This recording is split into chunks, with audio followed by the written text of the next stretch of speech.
Jews say they always black. We say we talk to God. We won't never say he talking back. Lex Luger flexing from these reverends like they torture racks. Hey man, I've been wanting to talk to you because I got a lot of Christians in my comments.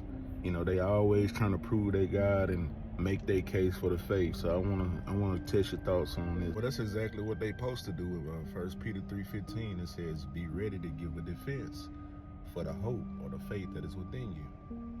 There it is. Yeah, but where in the Bible do you ever see Jesus going back and forth with people about God's existence or trying to defend his faith? But Jesus was the faith. He was the embodiment of the faith. So why would he have to defend his faith when he was already right there on the scene? Why would he need to defend God's existence? So if faith is the evidence of things not seen and people saw Jesus, how can Jesus be the faith? If he told people they needed faith, obviously they needed something outside of himself, right? Yeah, but Jesus was the object. He is the object of our faith. So people had to put their faith in him. So why would he have to defend the faith when he was the object of people's faith? They put their faith in him. I'm getting a little off topic, but this is interesting because if Jesus was the embodiment of the faith, how can he be that if he never knew what it was like to have faith? He never needed faith. Not at all. He's the author and finisher of our faith. But how can you defend the faith that cannot be seen?